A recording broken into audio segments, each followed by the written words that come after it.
Oh yeah. Hey everybody, Kyle from Flat Top Gaming. Today I want to talk to you about the Destiny points within Fantasy Flight Games' Star Wars Edge of the Empire system. Now I want to just put this out here beforehand. The rules I'll be talking about today are specific to the Edge of the Empire. Most of them carry over to the other two core books in the series, Age of Rebellion and Force and Destiny. However, those books may add other clarifications, other rules, other uses for the Destiny point mechanic. I don't have those because all I have here in front of me is the Edge of the Empire. So hopefully someone that has those resources can clarify and can add some information down in the comments below. So, what are the Destiny points? Well, in order to really start to understand what Destiny points are, where they come from, kind of why they're important, you need to first look at the lore behind them. The Destiny points are the physical representation of the Force. The Force within Star Wars, of course, being the thing that connects all living things together. It comes from little microbial creatures called midichlorians that live within us that allow us to connect to the living force, and all living things are connected to it, although Yoda in episode 5 doesn't realize that rocks aren't alive because even he says, "Oh, that rock has the force in it." Okay, great. Rocks aren't alive, but hey, it's Star Wars, it's a different universe, I'll go with it, whatever. But it's the thing that connects all living things together. Some people are more in tune with the Force, things like people like Jedi or the Sith, and so they have more control or manipulation over it. A lot of sentients don't have any control over the Force. In fact, the Force has a lot of control over them. So what does this mean for you as a player character or as a party member within the Edge of the Empire? Well, if you are a Force-sensitive character, you have some control over the living Force, but for the most part, the Force has control over you. And because you are a player character, you are a step above the average person, and so the Force is doing things to help you in order to accomplish its task. So the Force points or the Destiny points are the physical representation of kind of that mythos. A couple of key things to remember. The Force is always in balance. There is a light side to it and a dark side to it. It's not two different forces, rather it is two sides of the same force. You're going to see as we start getting into how to use the Destiny points that this is very important. Now, I already filmed a video in which I showed how to use the Force points, and that was my video right here of the Edge of the Empire dice. Part 3, I go through an actual example of how to make a dice pool, and I use a Force Destiny point in there. So go check that out, and you can see a little bit of how they're used in play for one of the examples we're going to talk about. So if you were to go out and purchase the narrative dice pack for Fantasy Flight Games system, you'll see that each dice pack comes with a set of Destiny points. On one side of the coin is a light side picture. It's white with a logo on it. On the other side is dark side point. It's black and red and menacing. So before you can start using Destiny points, you have to assemble your Destiny pool. How do we do that? At the beginning of each game, every player takes the Force die and gives it a roll. Now, to clarify, this means every player character, not the Game Master. That being said, I've seen situations where there are fewer players, and I've done on this very channel, if I have 2 players in a game, then I'll roll the Force die too, just because a larger pool is a little more fun to play with.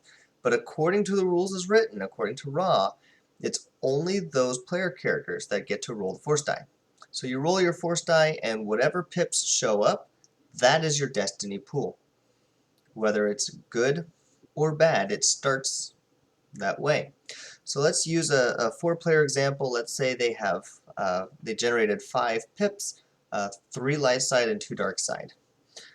So the Game Master is going to take 5 little discs from the narrative dice set them out on the table in front of him or her, and set 3 of them to the white light side and set 3 of them to the black dark side. Throughout play, whenever a player character wants to use the Destiny Point, they flip a light side one to a dark side one. They don't remove it, they don't take it out of play, they don't put it back in the box, they flip it over. That means when the light side uses its power, the dark side gains a little more influence, and vice versa. Remember, the force is always in balance, and the light side and the dark side are two sides of the same force, they're not different forces. So as the light side uses their influence, the dark side gains in power. As the dark side uses their influence, the light side gains in power. What do we spend these Destiny points on? There are 4 main uses listed within the core book for the Edge of the Empire. Again, I want to emphasize Force and Destiny may have other rules. I know specifically ones involving characters whose morality takes them into the dark side. But without having that book in front of me, without having used those rules myself, I'm not going to include them in this video. If that changes, I don't know, I'll either update this video or I'll record a new one on top of it. But 4 main uses in, that's 8. 4 main uses in this core book, and let's go through them. First and foremost, they are used to upgrade checks. This is how we saw them being used in the Star Wars narrative dice videos that I put out. Basically, a player can spend a light side point to upgrade their own pool from a green ability die to a yellow proficiency die, or they can upgrade the NPCs, the Game Master's pool, from a purple difficulty die to a red challenge die. Now what do you do when there's no green die to make yellow or no purple die to make red? Add another of the respective lower die. So say my pool for a certain check is 2 yellows, I'm going to add a green instead of upgrading because I can't upgrade, so I'm going to add a green. Say my difficulty is already 2 reds, I'm going to add a purple. So that's the player characters. The Game Master can do the same thing, but only spending a dark side point, making the player's check more difficult or making his own check easier. The second use of Destiny points is to activate special abilities and talents. Some specializations possess talents in which they can spend a Destiny point in order to do something. For example, the Politico, using one of their talents, can spend a Destiny point to recover strain equal to their presence. That's a pretty cool ability, and it's something else that a Politico might be able to do with a Destiny point. Now, whenever characters are using Destiny points for special abilities, they have to be careful to look at the overall pool. Because if you have 2 light side points left and you have other things you need to get done with them, well, only so many people are going to be able to fulfill those special accomplishments. So it's kind of a group discussion of, hey, I want to do this. Is everyone okay with me spending the Destiny point? The third way to use Destiny points is in a narrative fashion, a controlling the scene, controlling the story kind of way, and there are 4 specific ways in which that's done.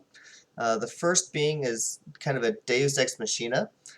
The characters are able to say, oh man, you know, a set of climbing tools would be wonderful to use right now. I'm glad I packed those, even though they clearly didn't. The rules are very clear about the Game Master trying to limit the use of Destiny points in this fashion, just because it could be very overpowering to say, oh, you know, darn, our ship was impounded by the Imperials. Good thing I have that backup ship, you know, a couple bays down. No, you don't. No, that's not a Destiny point. That's all the Destiny points, okay?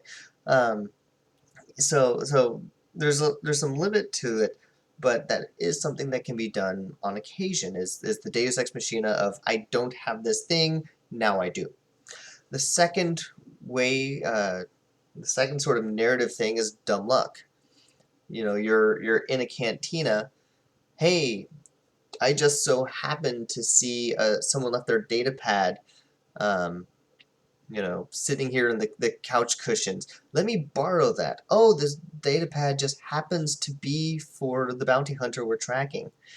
Dumb luck, something that shouldn't necessarily happen. The third being reasonable extrapolation. So, it's fairly reasonable that in setting X, use the example they have. If you're going down the road and you see an ambulance, hey, there's probably a med pack in there. Cool, that would be a reasonable extrapolation. The third one being common sense of, hey, there's a toolbox sitting over there that the game master described to us, so it's not a Deus Ex Machina or luck situation of, hey, there's a toolbox sitting there. The game master says, hey, there's a toolbox there. So you say, oh, I need a Hydro Spanner in order to accomplish my task. And so you can spend a destiny point in this manner.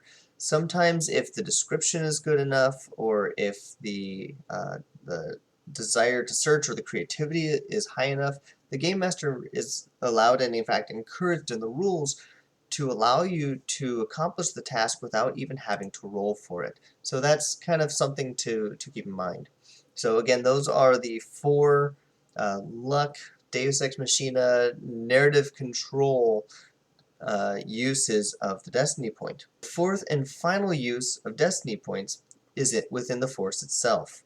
Again, I don't have Force and Destiny. I can't comment on some of the more in-depth uses of destiny points in that system. But as far as the Edge of the Empire goes, remember all Force users within the system and within the setting they're not full Jedi. If anything, they are more either Padawans who never completed training, they're Force sensitive who realize something's different and so they're hiding, things like that. So you're not really able to be truly light side or truly dark side. You kind of are existing, and the Edge of the Empire is a setting and a system where gray is a very predominant color. That said, it's still kind of assumed that the characters or the players are generally goodish. As such, when activating a Force power, whenever the player makes their roll on the Force die, the player is able to use either light side pips or dark side pips. However, in order to utilize a dark side pip, they have to spend a destiny point and take strain. If they don't have any light side destiny points available to them, they cannot use the dark side pip that they roll on the Force die. I hope to spend some time on the Force and making a special video on the Force at some point and using Force powers, because it's very unique compared to common systems we know about like Dungeons and Dragons. So I hope to do that at some point, and when I do, I'll add an annotation to this video that says, hey, click here to see that video I was talking about. So those are the four uses of destiny points within the Edge of the Empire. Again, it's upgrading dice pools, activating talents and special abilities, controlling the narrative, and utilizing the Force even when it may not be the best idea to. If you have any questions on destiny points, how they work, things like that, put it in the comments below. I'll be glad to answer them. I do have to say, this is one mechanic that I really wish I could take with me into my Dungeons and Dragons game.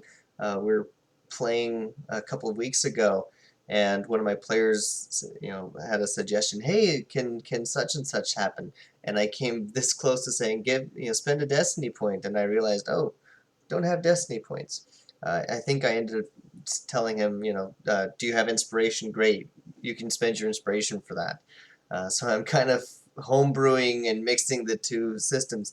But play around with this idea, think about it, let me know what you think in the comments below, and until next time, see you later. Thanks for watching. Please like and subscribe. Also, leave me any feedback in the comments below. I'd love to hear from you.